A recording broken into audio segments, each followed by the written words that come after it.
بكل تأكيد القصة التانية كانت أفضلهم على الإطلاق.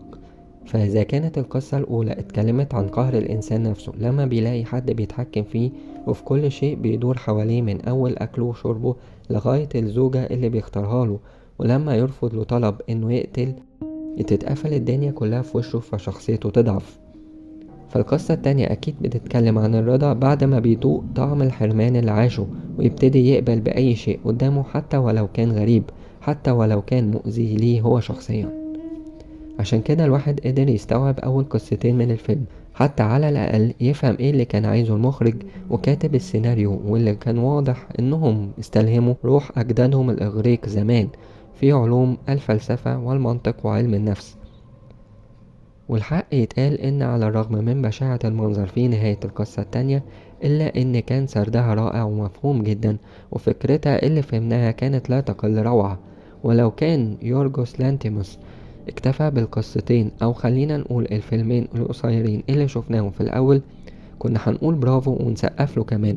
لكن تيجي بقى القصة التالتة عشان تدمر كل الانطباعات الإيجابية السابقة. فأنا وبكل فخر بقول لحضراتكم أنا ما فهمتش ولا كلمة منها. وكل اللي أقدر أقوله في القصة التالتة إن في جماعة دينية بتمارس طقوس شيطانية ومخلة حتى على المجتمع الأمريكي نفسه، بتبقى عندهم القدرة إنهم يصحوا القتيل، لا أكتر ولا أقل. هل الكلام عن الجشع ولا عن العادات الغريبة اللي بتودي أي إنسان بيمارسها إنه ما يكونش طبيعي، ولا عن فكرة الاستعلاء عن بقية البشر لدرجة إنه يسيب كل شيء حواليه عشان يوصل للقمة؟ حقيقي ما قدرتش أفهم. عشان كده لما اتعرض في مهرجان كان اللي فات الدنيا ما مشيتش زي ما كان متوقع له، حتى على أقل تقدير مخرجه يكسب جايزة السيناريو. يمكن الممثل جيسي بليمنز هو الوحيد اللي أنقذ الموقف هنا وكسب جايزة التمثيل، وللأمانة كان هو أفضل عناصر الفيلم.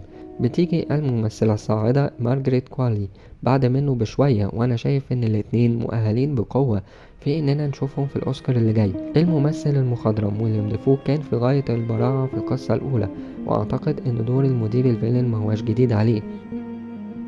أما بالنسبة لإيما ستون فكانت بعيدة تماما عن أي تألق، واللي عاهدناه من أول فيلم ليها لحد فيلم بور ثينجز. وعشان ما نظلمش البنية فكانت أفضل حالا في القصة التانية، واللي قدمت فيه دور الزوجة اللي بترجع بعد غيبة واللي بترضى بكل شيء بيحصل قدامها حتى من جوزها المجنون. في النهاية مش عايز أقول إني شفت فيلم وحش، ولكن الحقيقة كان أقل من المتوقع بكتير قوي. المخرج حب فيه إنه يتفلسف فهربت منه في الآخر.